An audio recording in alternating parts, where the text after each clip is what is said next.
Hi and welcome. You are listening to Get Into Your Skin podcast, where we talk anything and everything skincare and mental health. Each week, we will explore inner and outer beauty at the intersection of a medically informed point of view and the curiosity of skincare amateur. Speaking of which, I am one of your hosts, Isabel, here to ask the questions you, the audience, might have, especially the questions that you Google over and over and can't figure out. And this is our third episode, which is exciting. And I'm excited to introduce my co-host, Dr. Kumar and Isabel, a medical doctor currently completing his dermatology residency in Chicago. He is a San Francisco native and board member of the Chicago Dermatology Society and an avid researcher in skin of color. Thank you for being here. Thank you. Super excited. Yeah. How have you been? What's new? What's new? I officiated my best friend's wedding. That's big. Yeah, that's big. Yeah, that's something I never thought I'd do. I was Father Kumar for the day, and it was very fun. It was an outdoor, vaccinated vineyard wedding. Okay. And it was very fun. Yeah, I feel like there's going to be a lot of weddings because there was a full year where they didn't happen. So now they're all happening now. Oh, yeah. Speaking of my sister's wedding in a month. Yeah. So Excited. today we're talking about the first step in anyone's skincare routine, which is cleansing. And it's a fun day to do this podcast because I committed one of the cardinal sins of skincare last night and fell asleep in my makeup. Didn't wash my face, just passed out and only wash my face at 7 a.m. But it's nice, I haven't done it in months. So I feel like those nights remind us of the other nights that we need to do it. Yeah. Though I have never fallen asleep in makeup, so I would not know firsthand. Yeah. But do you always wash your face before going to sleep? I usually always wash my face before going to sleep. Yes. Usually always, as in not always. But yes. I will say there was a lot of whiskey involved, and that's my excuse. Not that it's a good excuse, but it is what it is. When a lot of whiskey's involved, usually maybe I won't wash my face, but nowadays I will. But I used to, without fail, brush my teeth. Oh yeah. No, I feel very proud of myself when I get home drunk and I still do the thing. It's crazy. I moisturize. Oh my god, what? Yeah, I'm just a skincare machine. Yeah. Speaking of, I'm going to restate the skincare regimen that I described on episode 1, and we're just gonna do the day again because I feel like the night was too overwhelming, but we'll eventually get to retinols and all of the stuff. But yeah, like I said weeks and weeks ago, my first step is cleansing, and I do double cleansing. I'm not sure why. I've just read that it's good. So I do micellar water, and then I do a gentle cleanser, a foaming cleanser, which last time you raised your eyebrows out, so I'm gonna ask you about that. And then from there, I usually just do a toner, a moisturizing toner, then vitamin C serum, then moisturizer, and then sunscreen. And on some days, I exfoliate. On some days, I do the derma roller with the little needles that stab your face. But most of the time, it's just that. It's just the one. And I guess diving into the topic of cleansers is we're supposed to clean our skin, our face, more than our body, or no? Because we're supposed to wash our face twice a day. That's a good question right after that. So there's no rules. No rules. I'll tell you, this goes for most of skincare. It's all voodoo, and it's all voodoo based in some type of truth, some type of historical tradition, and then a lot of marketing. And I think it all comes together to what we accept. And I guess that's pretty much definition of society nowadays, is to what we agree on. And I think the commonly accepted practice is 2 times a day, and then now with double cleanser. So I guess 4 levels of it. Right. Because I have very much ingrained this idea that I wake up, first thing I do is wash my face. And then at night, like I said, unless there's whiskey involved, I wash my face, then I go to sleep. But like I truly just shower once a day. So I'm thinking maybe because why is our face grimier? Yeah, is there something there? Yeah, is Yeah. there something there? There's no reason for your face to be grimier or to have more skin or layers or dirt than the rest of your body, especially the rest of your body, which is covered all the time and we sweat. Our face is pretty well taken care of and exposed and dried by air. And I think we take good care of it. But our face is also so representative of us, and it's what we present to the world, and it's so personal. And I think we spend a lot of time on our face, and that's where all of skincare is. Like 95% of it's your face. Oh, And then I think 100%. Yeah. I mean, not, and yes, I agree 100%. I'm not 100% the correcting you. 90%. Yeah.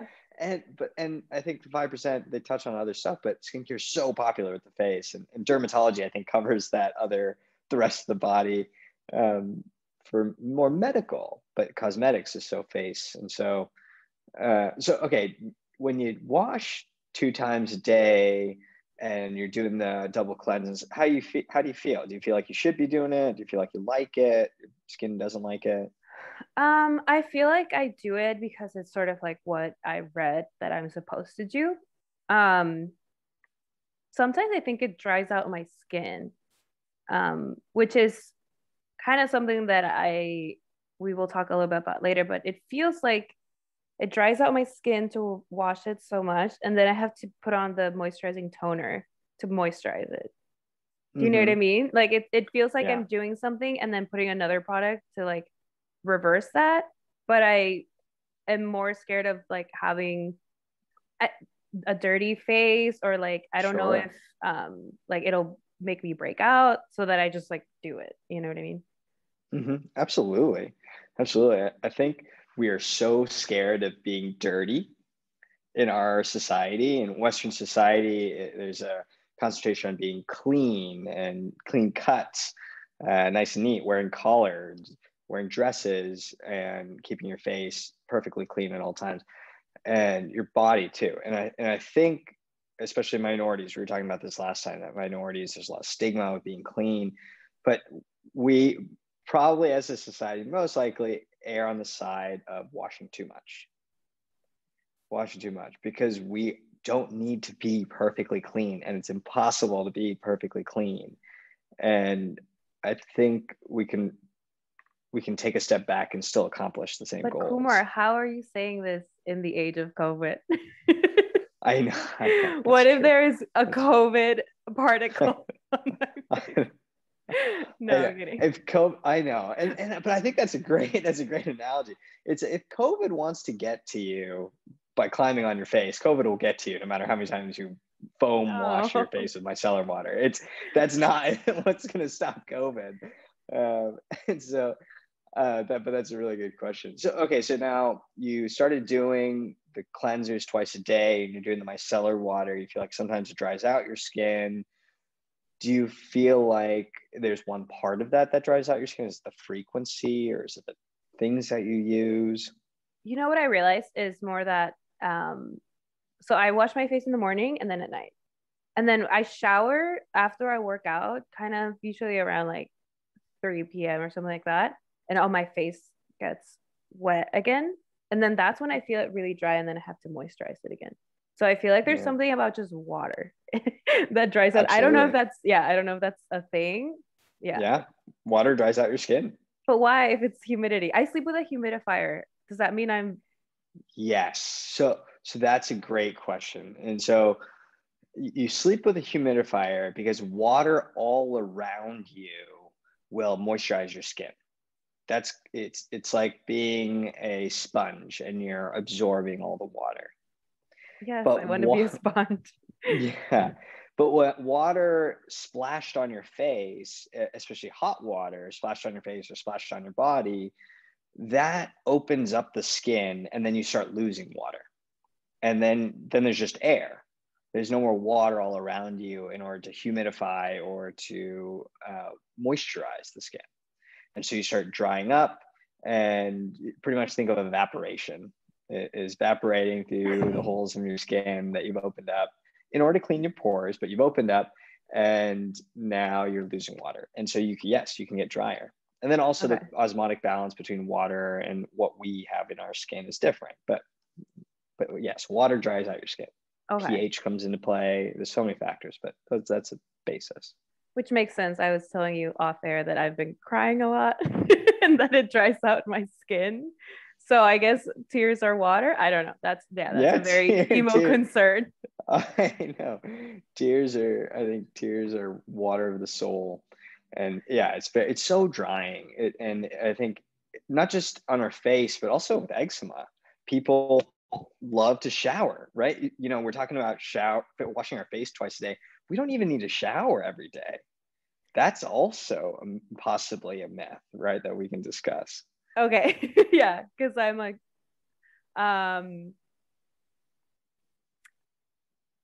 yeah. Yeah. Okay. Okay. Now I definitely want to talk about that. So we shower every single day because society has pushed us that direction. And that's what I was taught as a kid in Western society. I think that's what most people are taught. You don't want to be dirty. And then we soap up and we make sure that we're very clean. And we make sure that we don't have BO. We make sure that we don't have bad breath. And we have this obsession with odor and cleanliness. And I think, of course, you want to be presentable, and you want to not offend other people's air spaces with your personal your body's personality, let's say. But at the same time, we don't need to scrub ourselves dry. And so when we have people come in for eczema, really dry skin that's very itchy because it's so dry, they are showering usually 30 minutes a day, twice a day with super hot water, and their skin is getting so dry. And they're scrubbing themselves, and they're using harsh soaps or alcohol or anything just to clean themselves. And it's just stripping the body of its natural layers and chemicals and oils. And you're left with this dry wood, this bark that has been stripped of all its nutrients. And so, yeah, water is drying. So say I'm deciding I'm not going to shower every day. Like, is it when I start smelling that I should? Oh, nice. It was like Batman rising. Yeah, my cat just like stretched and flew off into the is there any health concern with like not showering enough? Not showering enough? No. Really?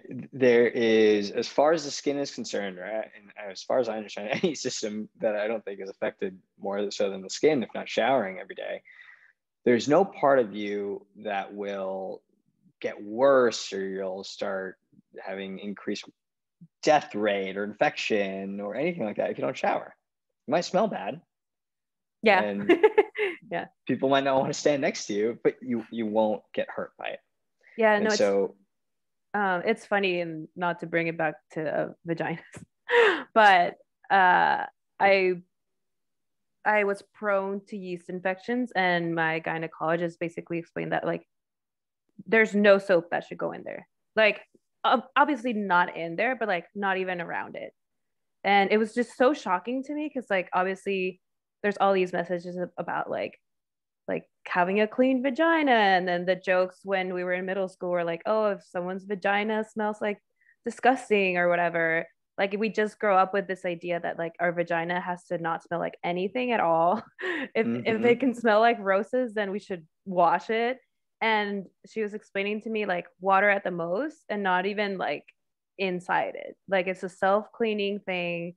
Like I was like, what about this? Like, there's like this neutral Dove. She's like, absolutely not. Like, and it's funny because that just feels like such a more like delicate organ maybe, but you're saying like, Mm-hmm. yeah, the skin should be kind of similar. Obviously, yeah, the smell. If you're running around in dirt, you might want to like take that off. Yeah.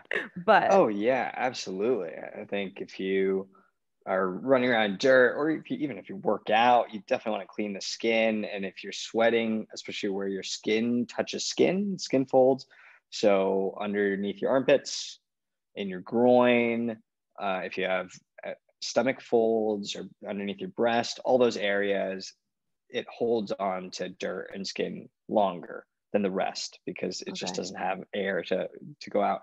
But I think the vagina comparison is the best one, right?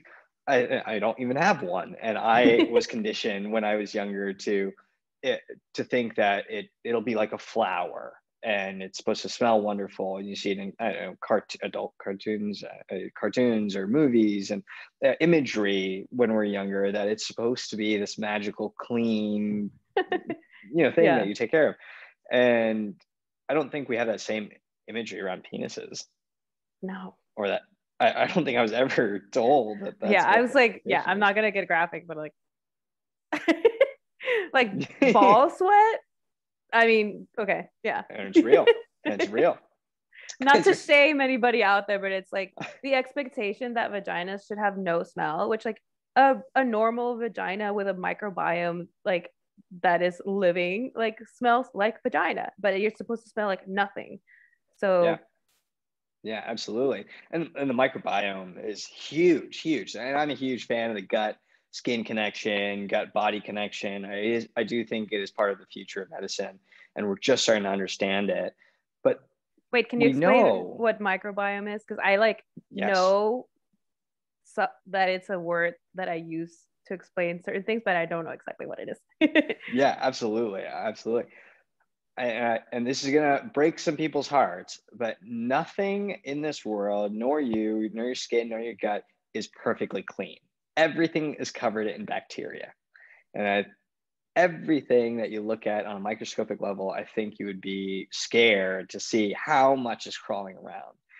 But that is okay. That is what helps us survive. That is what protects us against other things that can hurt us, like COVID, is if we have a healthy microbiome.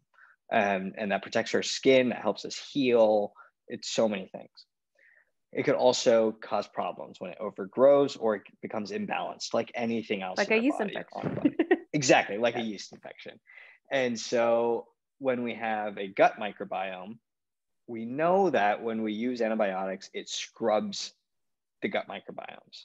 And we know that certain antibiotics scrub it a lot more than others.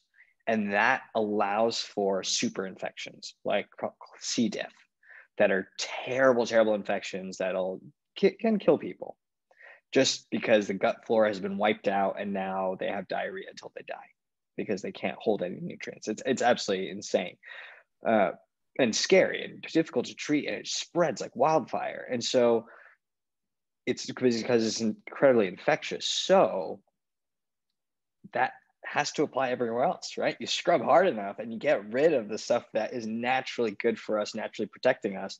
What's left? What's left to protect you? And then you have an imbalance, and you know anything in your life with an imbalance drives you nuts. And so how can you do that and think that nothing is happening if you scrub really hard? There's got to be an end goal to that. Yeah, it's funny. I was reading about, and we'll talk more about this article, but there's this book called The Remarkable Life of the Skin by Monty Lyman. And he talks about exactly that, that there's like little mites on our faces that like just exist. I don't know. Ugh. But he's basically Yeah. saying like we have this idea that the skin has to be a clean surface instead of like an environment, and then compares it with the idea that everybody is in love with probiotics now, like Mm-hmm. especially women. Like it's your yogurt, and we take like I take like little gummy probiotics because we know that it's important to have that like bacteria, like Mm-hmm. the flora and the fauna or whatever, like in your gut, in wherever. But the skin, no, like we don't think about it that way. That for some reason we've made the jump to like, okay, we coexist with other organisms in these parts, but like still the idea that on our skin, it's like not appealing. Which like you can see on my Absolutely. face, I'm like, oh, just reading about these little mites that apparently have no anuses. So they just die from like eating the oil in your skin and they just die. Mm-hmm. Mm-hmm. Which makes me want to scrub That's harder. terrifying. Yeah, I know. I know. And it makes me think of two things. One, there are people who feel that sensation and it's real, and there's delusions of parasitosis, and I have patients with that, and to them it feels real, and they will scrub. They will scrub and they will treat. So what you're feeling is not rare. It is, I think, a common feeling, and to some people it's very extreme. But two, it's like, yeah, absolutely. If we cannot be perfect, right? And we expect our skin to be so clean and reaching this 100% cleanliness and glass skin and all these terms that I think are very brainwashing and hurtful for people to live up to. It's the same expectations that we set on beauty standards and we set on fashion, and it's not realistic and it's not healthy. And I think when we shoot for healthy skin, and we can make an analogy to a healthy person, once you start, and I only started this recently coming into myself as a person, but once you start realizing that you are not perfect, you cannot scrub your past, you cannot scrub what you are capable of. And once you start embracing it, that's where you reach your true potential and your health and you're happy. And I think that's what we need to do with our skin. Okay, two questions. So one is, and we're going to talk more about acne later on, but there is this myth that I don't know how prevalent it is, but I definitely heard it, that if you don't wash properly, or that like acne comes from like being dirty or not washing enough. Is there any truth to that at all? No truth. Okay. No truth. I will say that there is an interpretation of other findings that could lead you to that thought. So it's very reasonable. It is not a question of how dirty you are, but you have a combination of the microbiome. You also have a combination of bacteria on your face, and you have a combination of sweat that comes out of you. And the sweat that comes out of you is different in quality. So everybody thinks that acne people have more sweat. They've looked at it. There are studies that show that it's the same amount of volume that comes out of an acne person's face and a non-acne person's face, but the quality of that sweat is different. And so it's mixed of different fats, and that those fats are affected by your diet, right? If I eat McDonald's every single day and the next person is vegan every single day, we're going to produce different things, junk in, junk out. And what we say is junk is up for debate with nutrition, but the least we could say McDonald's every single day, probably junk out. So in that sense, when we talk about greasiness, it's not about volume. It should be more so about quality. And so you're not necessarily dirty because you've been playing and stuff, but you've been collecting dead skin if you've been playing a lot. And if you've been eating poorly, you collect a lot of greasiness, quote unquote. And then the second one was, what is parasitosis? What is parasitosis? Parasitosis, delusions of parasitosis, is the belief that you have parasites or bugs crawling on you. And that belief changes your behavior and drives everything you do, almost everything you do in life. But is it connected to like, is it like a symptom of schizophrenia? Does it happen to people just with anxiety? Like, yeah, it's a good question. Like, can I get it? Yeah. It's a good question, and nobody really knows. It's not a sequela of anxiety. You're not going to have anxiety one day and then wake up with delusions of parasitosis, I hope. And schizophrenia is more disorganized. Delusions of parasitosis, they're very functioning people who are very logical, and they put everything together, but they will logic out perfectly how they have bugs growing on their skin. And so it's just that one delusion or that one idea that takes over, and nobody knows why. But it's super interesting and super pervasive. Really? Oh, like in a person's life. Okay. Correct. In a person's life. Yes. Not. I thought it was very common. And you say delusions because it's not a hallucination. Like they don't see the bugs. They just have the idea that they have it, right? Correct. So they oftentimes do not see the bugs. I do not have any patients who can see their bugs, but they can feel them. It's a sensation. Yeah, it reminds me remember the movie The Mummy? Yeah. Oh yeah, There, those those little beetles. bugs, yeah, the beetles Oh, that go those. under the skin, they traumatized me. I think I was like 4 when I saw that, and I was Yeah. just like always grabbing my skin and just afraid that something would crawl into it. And that's my parents' Yeah. fault for taking me to see that movie when I was like a child. But yeah, I remember just being like so scared that something would crawl under my skin. Oh yeah, yeah. And Which is there's bugs great. that don't do that. It's No, definitely bugs that do I don't know. that. Let's not go there. Yeah, we don't need to do that. No, I'm like literally grabbing my arms right now. Um, okay, so I one of my follow-up questions was like, why wash our face in the morning? Do we really get the filthy while we sleep? But maybe not. Yeah. I'll tell you, there's two big trains of thought. One is that you should wash your face twice a day. And I think that is related to brushing your teeth twice a day. It's just easy to do. It's now part of our routine. Anything more than twice a day, pretty much everybody in the expert world considers that as too much. Okay.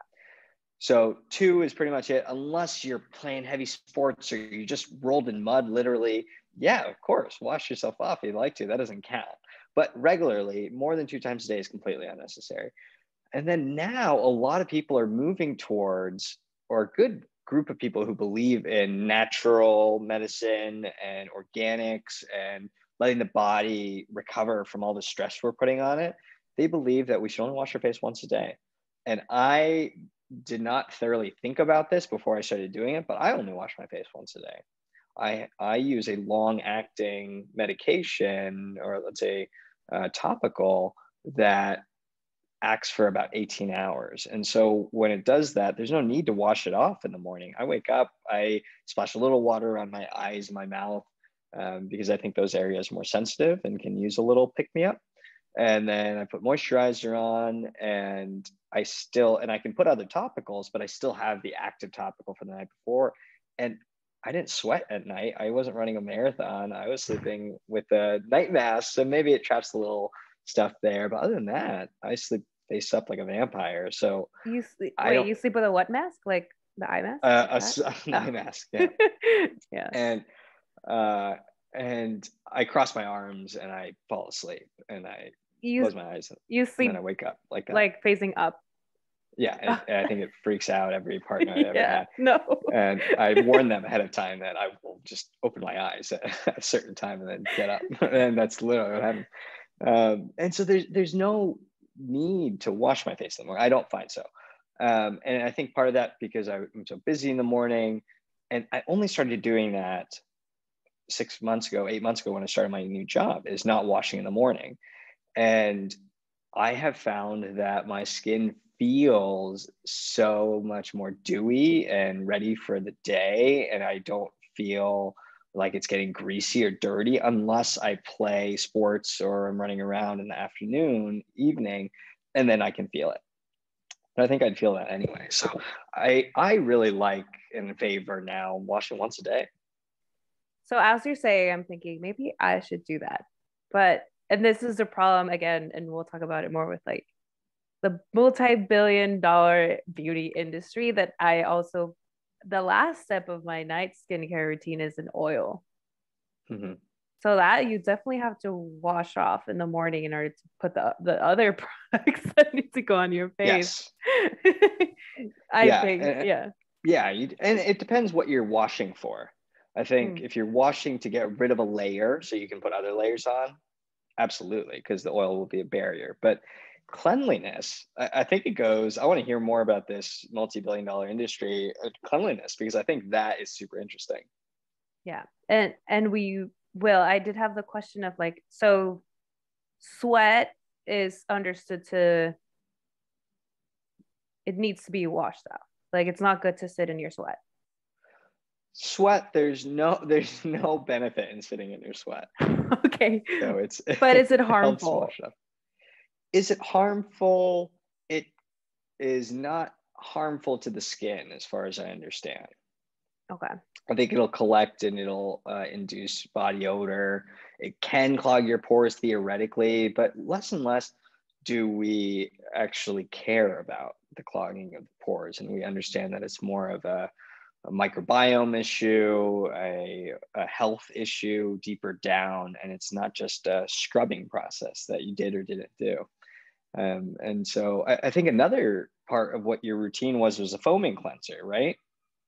Yes. Okay, the foaming cleanser I want to talk about because I think it's super interesting. So the foaming cleanser, part of this big industry of cleanliness, is a very clean feeling application.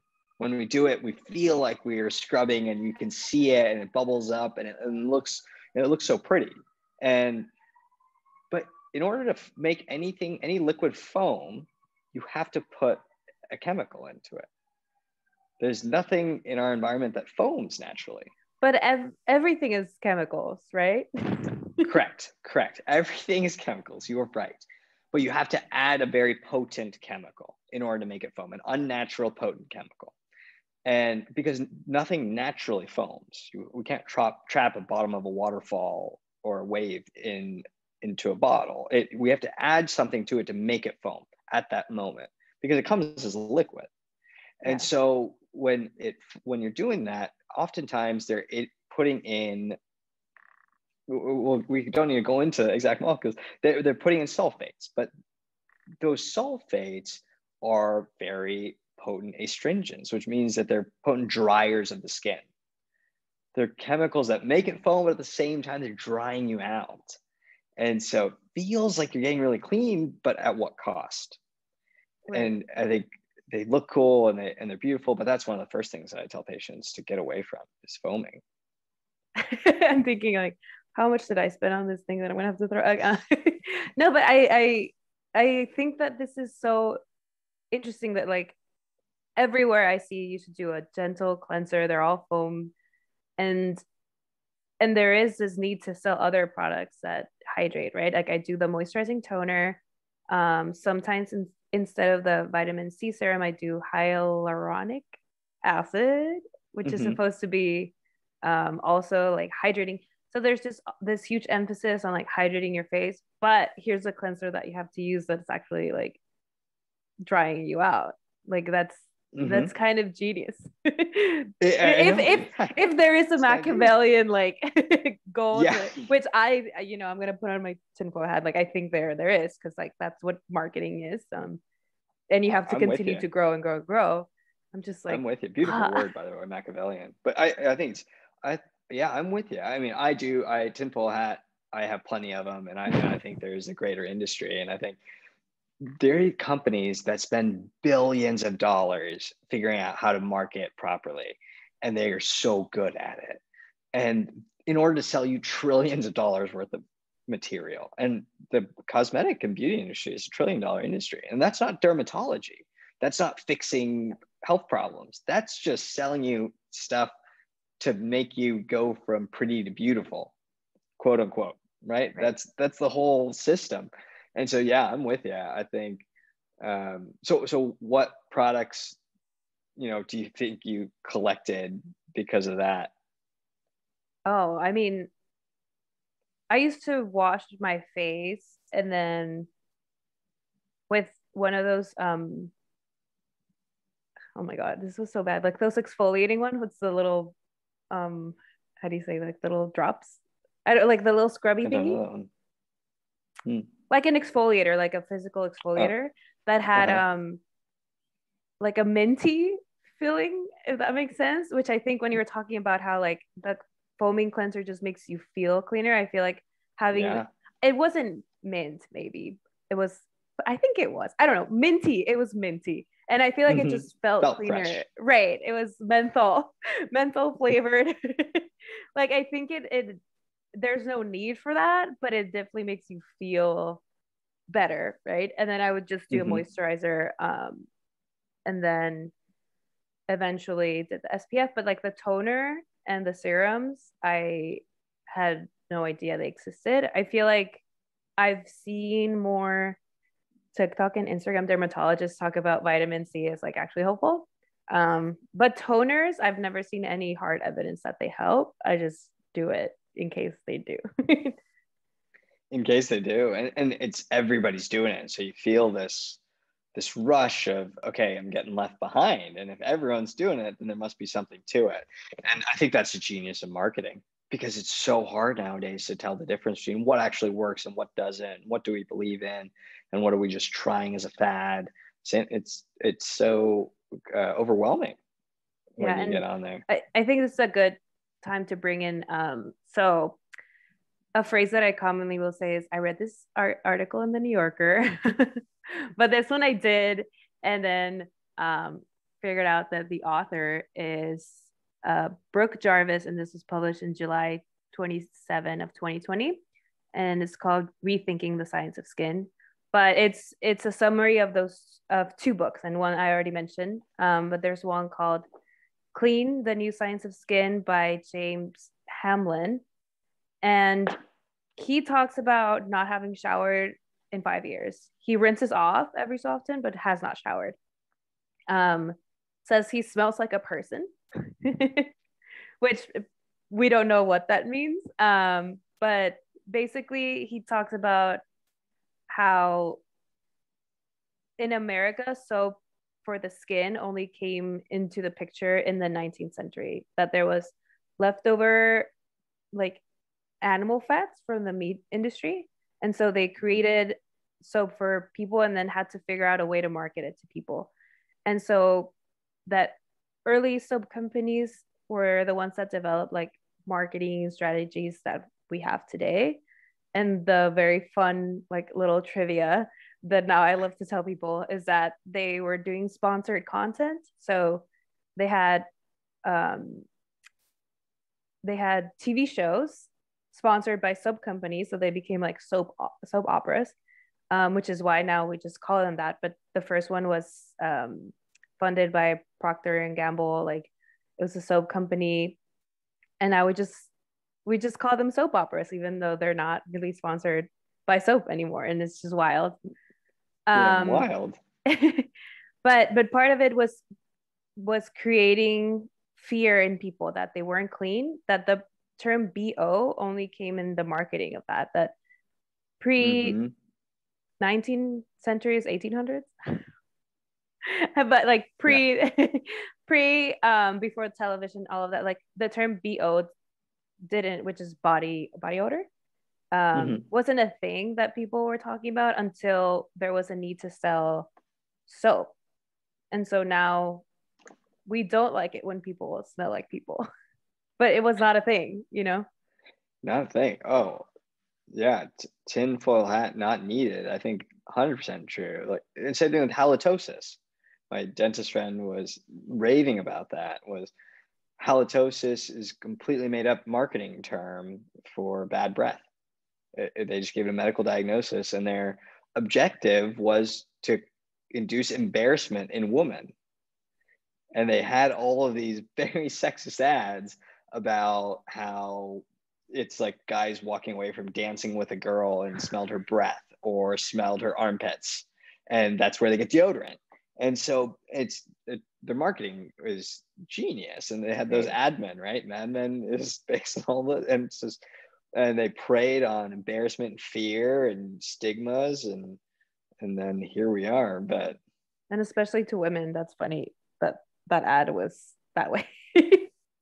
yeah I would think that if we're going to market clean products, I think men are the least clean, and so we should start there because that's the biggest room for improvement.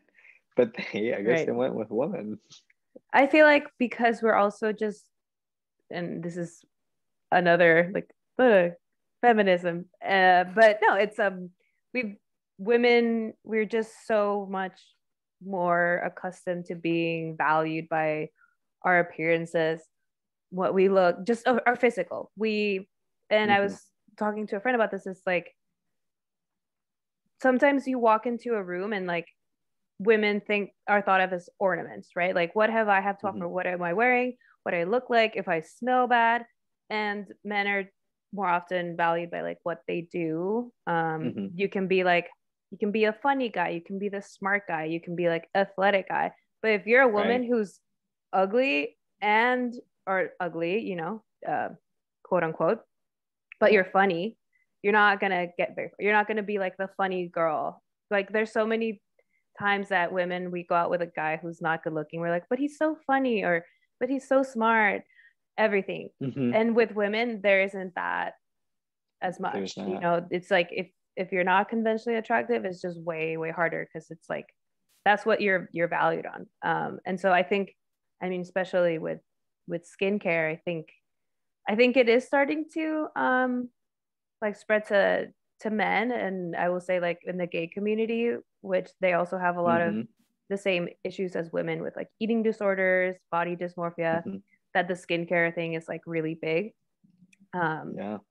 I forgot You where know, I was I'll tell you. going. I think your point about women is so good. And I want to touch on gay men before we move on, because I think gay men have some of the best skin out of any group of people. They are just so good at skin. It's impressive in the derm community, in the cosmetics community. I think they have a combination of aggressiveness and dedication to their skin that is so impressive. But the woman being ornaments, I think, is so true. And I saw it last weekend with the wedding. I haven't been to a wedding in forever. I haven't been to a social event in forever. And everyone looked beautiful. Everyone looked absolutely beautiful. And you're at a distance. And so you were able to see them in this ornate, colorful, and all the guys had suits, and it was very, you talk about what you do, maybe. But the woman looked absolutely beautiful, or the female partners, they were spinning around and dresses, and it really exemplified what you're talking about with the ornaments. And I think, yeah, that really goes back far, and it's so hard to pull those apart and to get rid of that constriction on the gender. And I think that's what gives me pause sometimes with skincare, is that to some extent it is beautiful, and it is fun to celebrate yourself and to work on yourself, and I think I believe in that more than anything in this world, and I think everybody deserves that, and I would love to help any single person with that. But at the same time, it cannot be done to a point where it's a shackle, and it puts women, especially, or people who succumb to that pressure, or are forced by that pressure, to keep up with all this and to try all this and to make sure that their skin is clean, and to be told that their skin's not clean. All of that is perpetuating this beauty standard that we've established since before the 1800s or whenever this stuff started.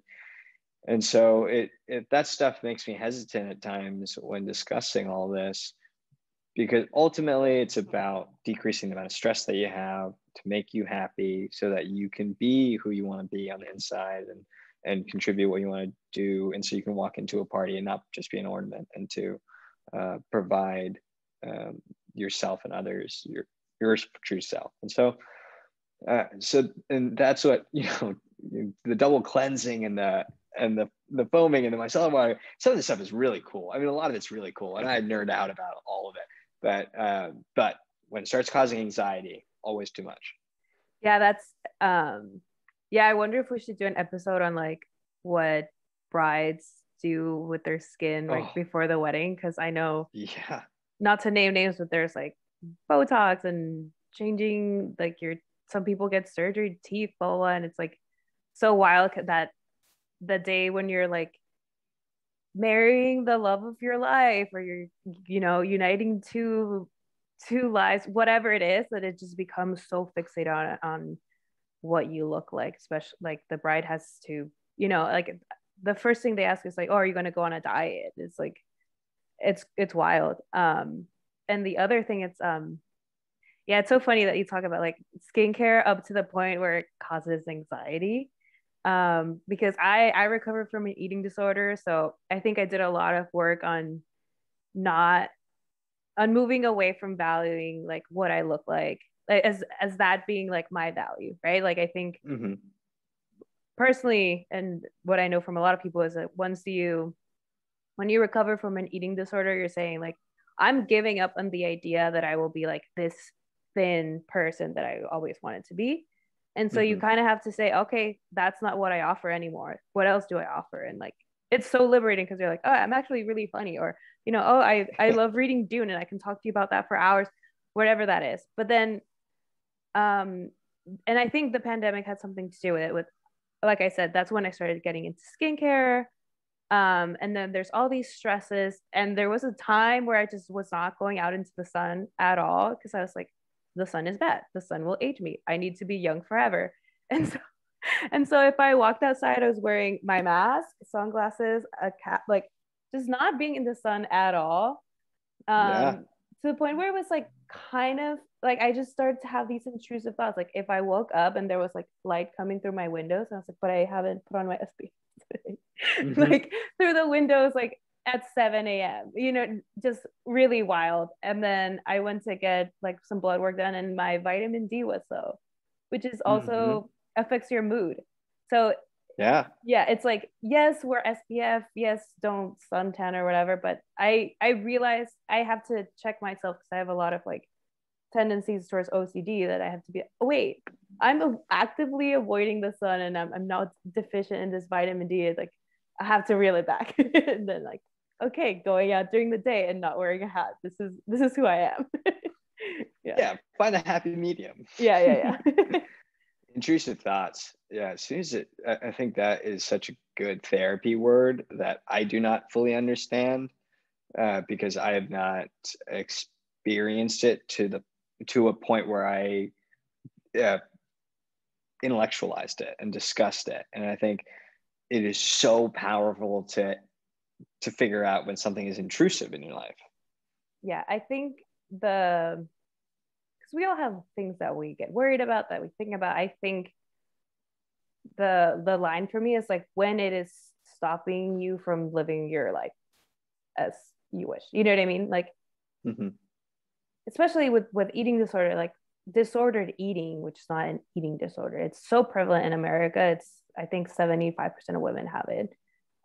People are constantly thinking about like what their next meal is going to be, or like what they have to do to make up for the meal that they had, or what is if you can't log this food in your calorie counter, like all these things. And like I think it's fine to think about it, especially in a society where like thinness is the ideal.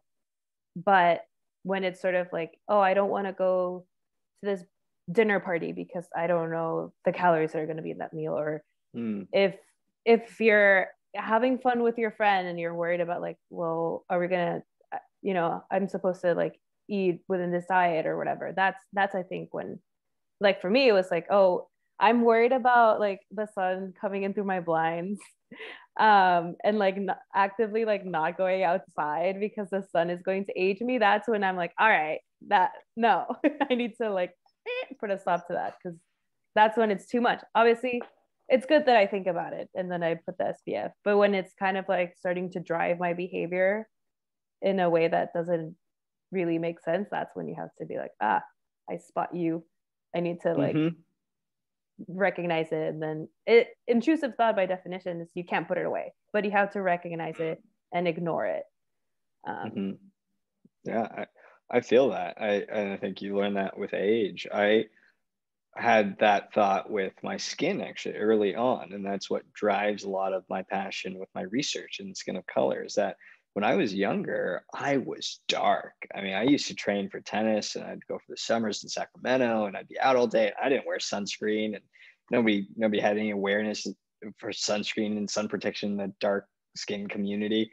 And I would get so dark, I'd get purple. I'd be this metallic sheen purple, and everyone thought I was an islander of some kind. Like nobody knew where I was from. I was just like, looked so indigenous. And I would be so scared after that when I got to the point of puberty and dating. And I was told that light skin is better. It's a common trope in the Asian community. And I didn't want to go outside. It was like, no one's going to find me pretty. And I like girls and I want them to like me. So I can't go outside. And I loved playing outside. I played sports my whole life. I still play sports. I play a lot of pickleball, and which is a sport I recently picked up, and it's so fun. And I love to be outside. And I get stuffy. I actually have allergies pretty badly when I'm inside, and I have a lot of dust. So I need to get outside. and I wouldn't, because I was scared to get darker, and I wouldn't go to the pool, and I wouldn't go, and I'm a big fan of the beach, but I wouldn't go to the beach party, and Yeah. it's, or, and I didn't know how to wear a hat. I had a small head, so I couldn't wear a hat, so it wasn't as easy to protect from the sun. So yeah, intrusion, and I think I never want anybody to feel like that, especially a young boy or young girl or young, kid, whatever they want to identify as. And I but darker skin, and that stigma, and that is something that I can relate to in terms of intrusion. I know it feels real. Yeah, and it's wild because it just robs you of life, right? Like it's super bittersweet to think about like all of the parties or all of the hangouts that I could have gone in if I wasn't worried about like, I will miss my workout, or I will not like be able to eat this amount of calories, and like you worrying about getting darker, like all the things you missed out on. And it's like, it's just so, I was gonna say annoying. It's more, it's frustrating that like there's just, it's part of the whole thing. It's the like beauty culture that we have that has a very specific idea of what is beautiful, and then if you don't meet that, like you feel like you're not going to be happy. Like that's the only way you can be happy. It's like by being beautiful. Mm-hmm. It helps sometimes. Oh, it helps. Like there's all these studies where beautiful people like get less harsh prison sentences. They're just like get evaluated better at job interviews. It It sucks. helps. It's so funny because part of me has all these ideas of like, yeah, I shouldn't be, judged by what I look like. I have a brain, da da da. But there's also, and I also want to, like I said before, like I want to look like a fetus. I want to be young forever. The fact that I went into the pandemic in my mid-20s and I'm coming out late 20s, I'm very bitter because I know that the world is a certain way. Not that it should be, but I know that as women, like by the time you look 50, you're kind of invisible. And obviously there's really notable exceptions, but for most people, it's this. I was reading these really amazing interviews with women talking about how they just become invisible. Like once they hit a certain age, like people don't even look them in the eyes anymore. Like they're the supermarket, no one makes room for them. It's like you kind of just like, so there is this like need to survive that I have in mind, that it's like, yeah, that's not how it should be, but that's how it will be. And obviously the women talk about finding meaning and all these other things. It doesn't mean that your life is over, but it's terrifying, especially if I'm just like aware that I have like young privilege. That's so interesting. Young and beautiful privilege. Yeah, that's so interesting. I've never, that phenomenon it's so eerie that it lingers in the future, and that it's a guarantee of society to some extent, and it cuts both ways, I'm sure, because I know I have friends who, once they finished college and they started working and they put on some weight, they weren't working out all the time and they couldn't drink all the time, they had some similar phenomenon that you're describing, where it's like, oh, I'm not approached the same out in public. I don't get drinks, or I don't get hit on all the time. You want to hear the most depressing statistic ever? Yes. For dating app data that was collected and analyzed, they found that this is a podcast, but so basically men's like rate, so like how much they were liked, not so much matching, but like how many likes they received, increase up until 50, peaks at 50 and then goes down. For women, it starts at its peak at 18 and then just goes down. 18-year-old girls, women, get the most likes. And then just as you keep going along, like 25, 26, fewer. So it's like, it's crazy that that the most quote unquote desirable match is an 18-year-old, technically woman, but I was a kid. Like my brain was not yet fully developed. My 18. prefrontal cortex, I was not making good decisions. And that's like, when you have the most choices. Right. And that I know personally, I've become way more confident in who I am as I age. And I've talked to my older sister, and it seems like just by aging, you kind of just stop giving so many fucks about a lot of things.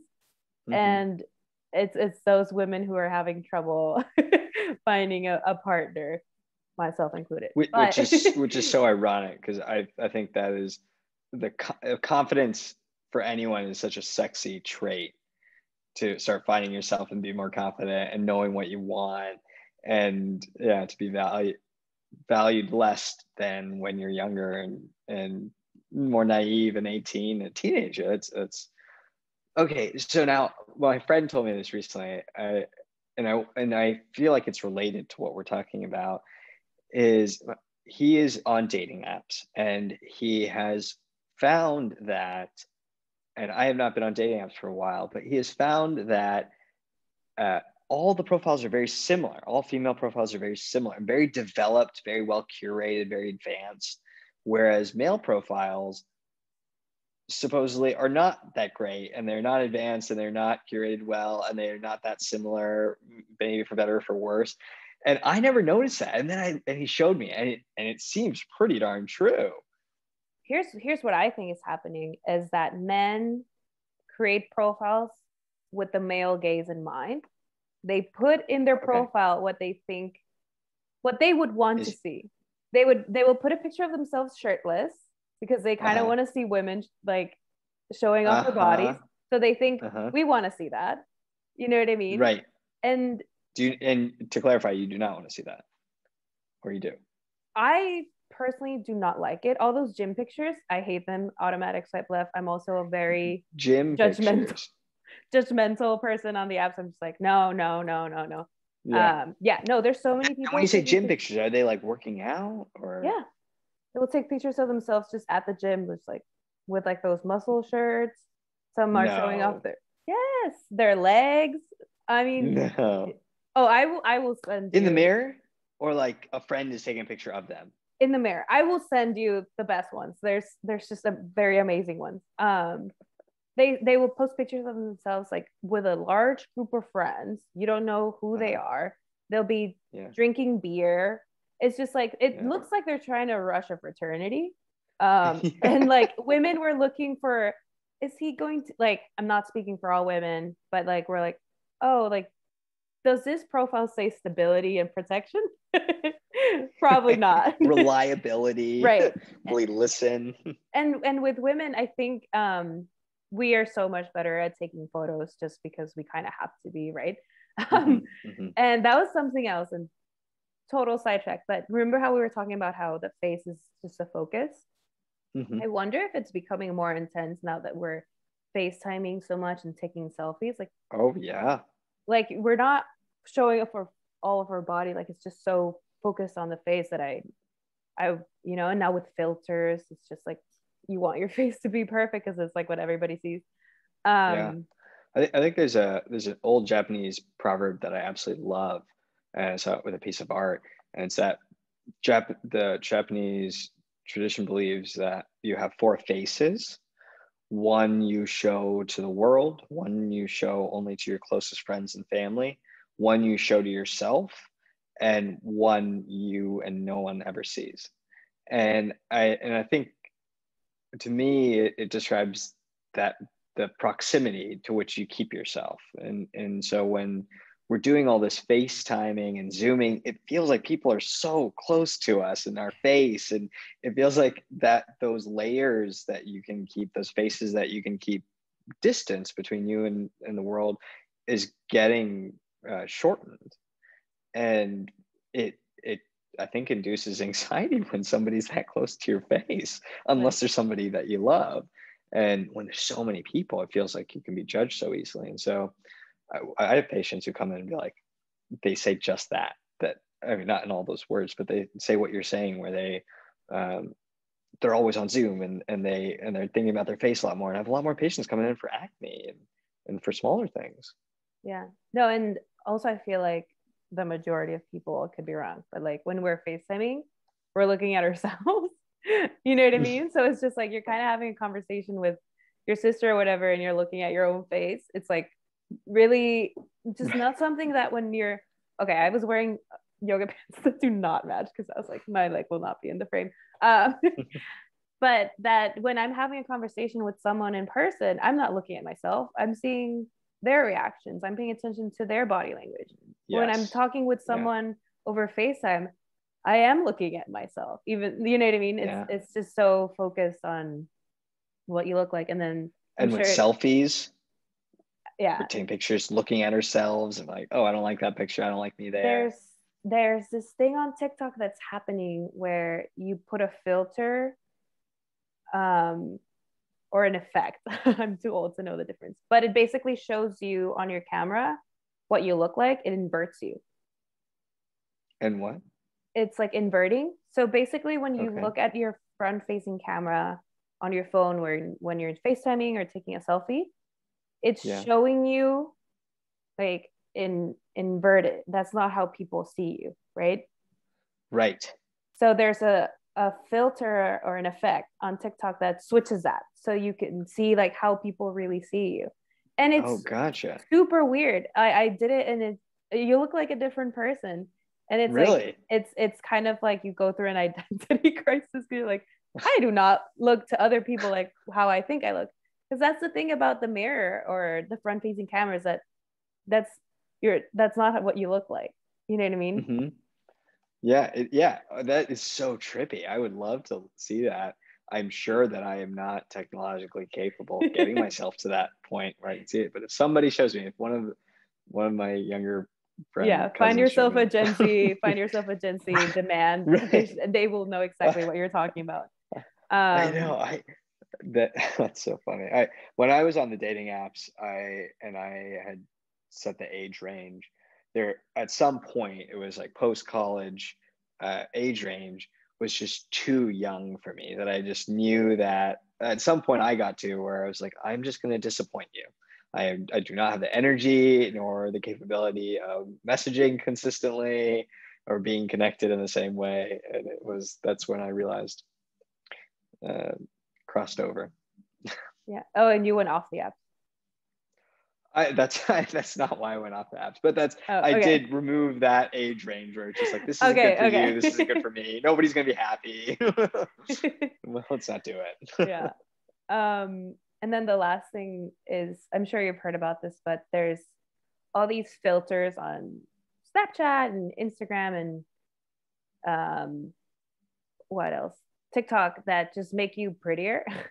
There was this the first one that I ever used, and this is gonna date me. I was in Snapchat and there was a kawaii filter, which means cute in Japanese, and Uh, it smooths out your skin. It makes your cheekbones like a little bit more defined. It kind of like sucks in a little bit, so you have like cheekbones, and it makes your eyes like slightly bigger, so you look mm, cuter, but you don't look yeah, like a bunny cartoonish. cute. Like, I see. and it started to a point where like I wouldn't put any pictures of myself or do any videos unless I had that filter on. Oh, Um, interesting. because you just feel so ugly in your regular one. I had to stop because I was like, no, I hate my face when it's not filtered. But there's this new epidemic of, I'm gonna call it epidemic, but there's a lot of plastic surgery. Plastic surgeons are seeing women come in and say, I want to look like this, and just showing Mm-hmm. basically put a filter on my face. Like, I want what is going on here, which is, maybe like cheekbones and fillers and da da da. And it's just wild that there's this algorithm that says this is what we find beautiful. Let's apply it Mm-hmm. to your face. And then we're Mm-hmm. going out into the real world and saying, I want to look like this. And it's happening especially to influencers who are always posting with the filters. And they're saying, I don't look like this in real life. Like I Oh, have to interesting. now. Um, Whoa. yeah. I feel like there's that, like the identity crisis you talked about. I feel like we know that there's a rising rate of depression and anxiety, highly correlated with social media use. And I think it's oversaid, maybe, or maybe undersaid, how much that's related. If you have to see yourself all the time and you have to analyze yourself and uh, tell yourself you look bad by saying, I don't like that picture, I don't like this picture, or I need to look like this, it's so unrealistic. And is an epidemic. It is an epidemic, right? The rising depression, anxiety rates in kids is so unfortunate. Tagged pictures can ruin your day. They will shatter your reality.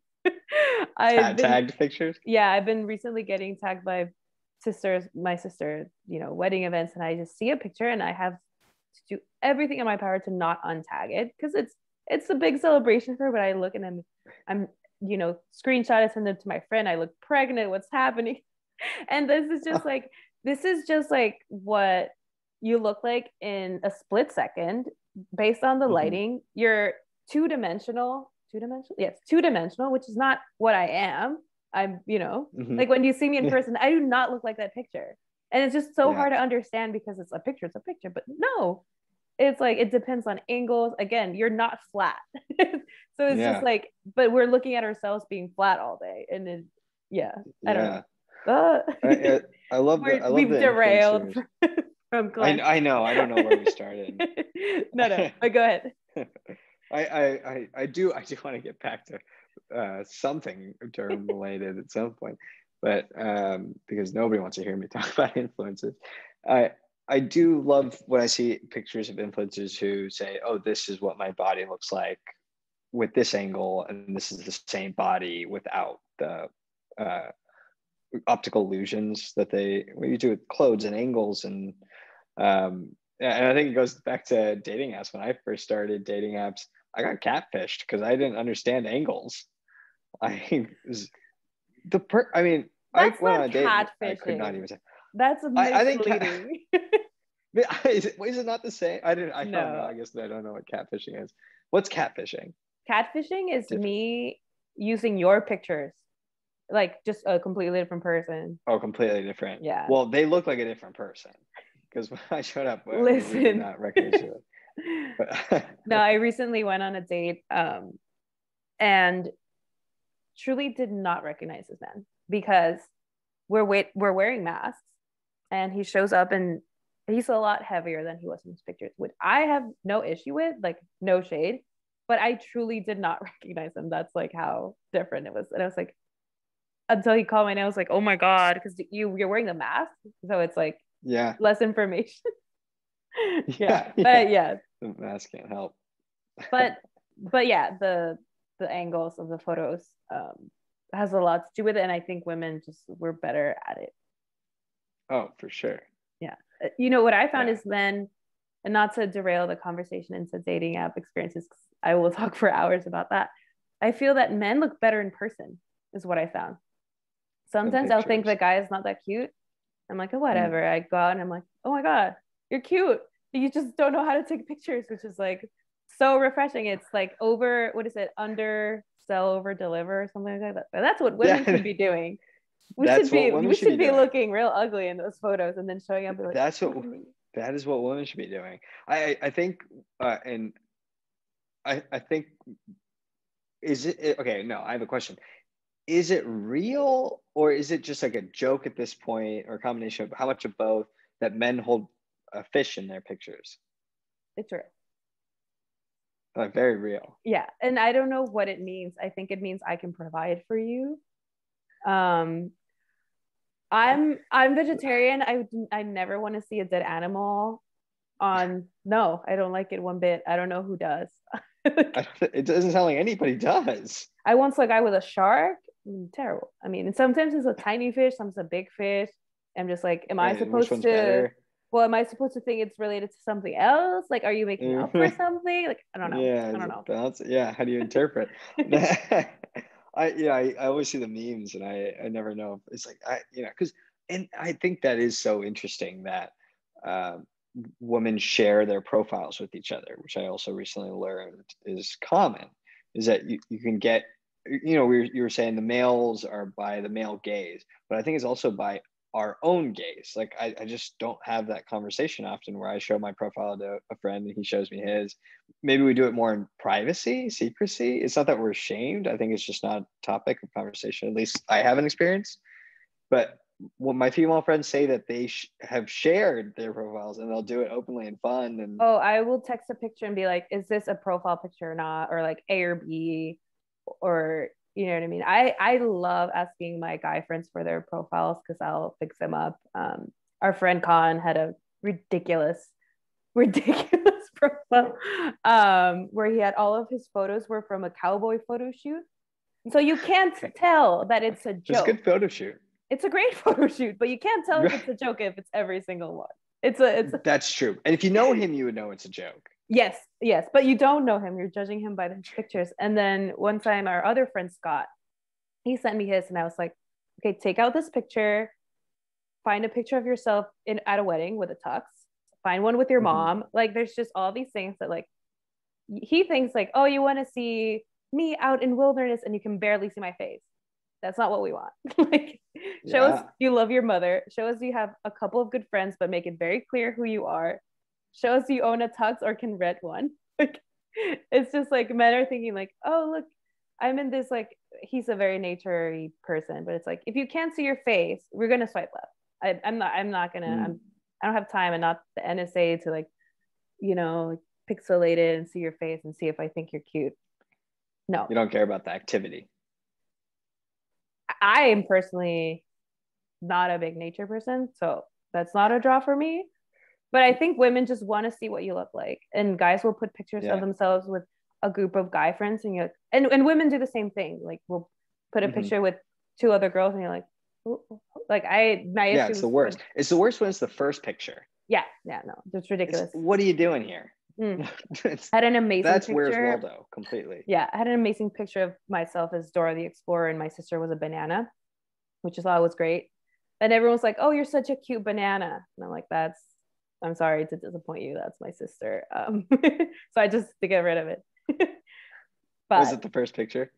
No, I know better than that. My first picture is a close enough that you can see my face, but full body as well. So I don't want you to have to find out. Just know right away. Which is very reasonable to ask for, is just looks, because what else can you get from a dating profile? Not a lot. Dating apps have changed a lot, you know. There's a lot of What's your opinion on length of texting before you meet in person? Not very long.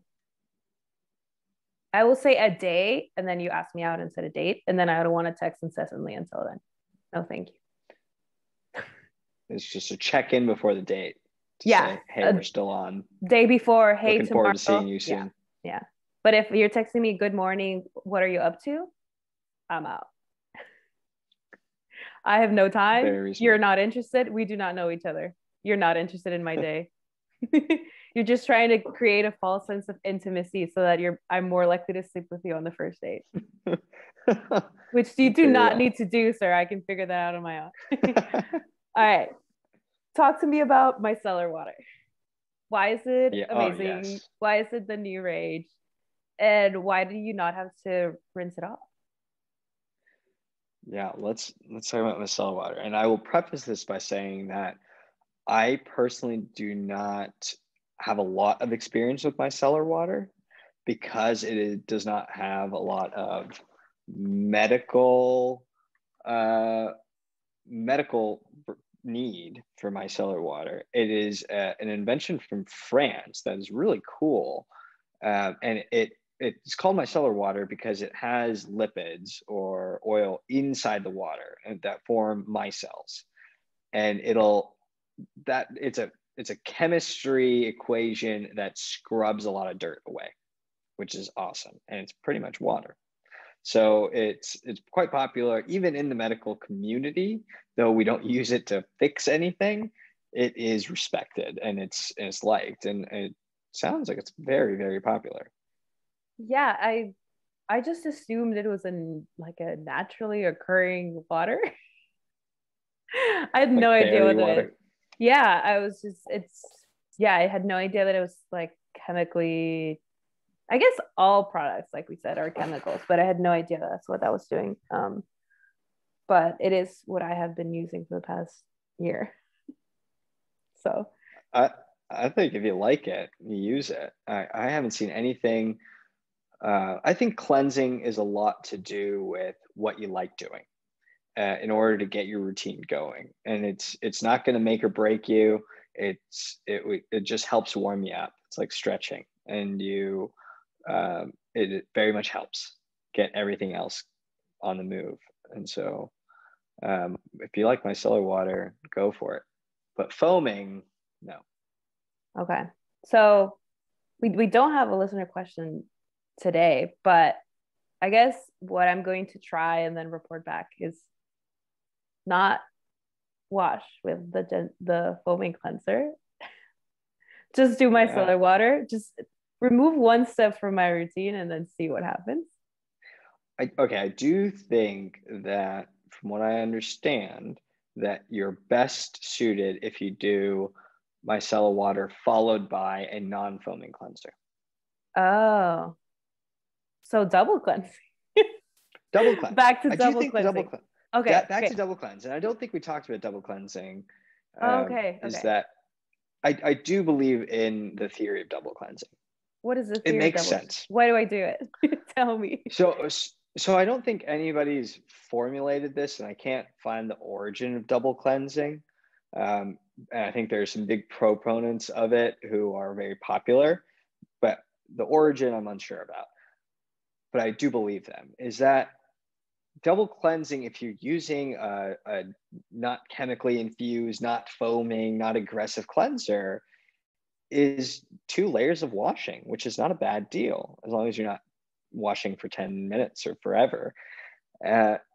When you cleanse in order to get some dirt off, and let's say you just were sweating a bunch playing basketball, and now you are trying to get all that off, a lot of people use a exfoliant scrub, and they'll try to scrub off all this dirt because they think they have to dig through rubble and get all this off. That's not the case. You have very gentle layers of skin on your surface. You don't have to scrape it off. You don't have to peel it off. You don't have to scratch it, nothing.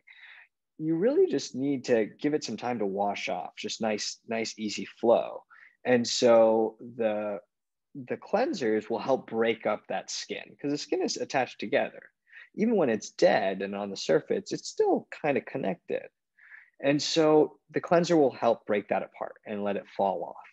And, when you get a haircut and then you go take a shower afterwards, the first time you get a haircut, they still like blow dry and they still brush off all that hair, but it doesn't get everything out. You still need another layer of just nice rinsing. And I think that's where the double cleansing comes into play, where you get a nice exfoliation and rinse, and then you do it again, and you avoid some harsher ways to get rid of makeup. I think double cleansing became popular very much with makeup, and for good reason, because you do have layers of thickness that has been packed down all day, which is its purpose, is to stay nice and compact.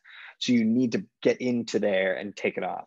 And I think the double cleansing system is very popular. Micellar water is great for taking off makeup, which is what we suggest it for often. And I think I hope to avoid using the chemical wipes. I think the makeup remover wipes, I think they are debated, because ultimately that's chemicals. And I'm an organic nut, and I want to stay away from something that's pulling on the skin and adding chemicals to it. Often has preservatives. It's very, very manufactured. Yeah, I had to give up on those, but they're so practical. I hear they're very practical. Yeah, but alas. Okay, so I will just try and switch up the cleanser to non-foaming. To non-foaming, yeah, one step. Yeah, okay, but still double. Still double. If you like double, I do double. You can try once a day. You can try nightly. No, but I think because of the oils that I put. Okay, which is we'll talk about at some point, but there is no evidence that the oils help. There is none. Oh, another day. Yeah. All right. Let's close this out. Thank you for listening. And please, if you enjoyed this podcast, rate, review, and subscribe on iTunes, Spotify, whatever platform you're listening on, to not miss an episode of Get Into Your Skin podcast. Follow us on Instagram at Get Into Your Skin Pod. and send your questions at getintoyourskinpod@gmail.com. Thanks for listening. Bye. Bye.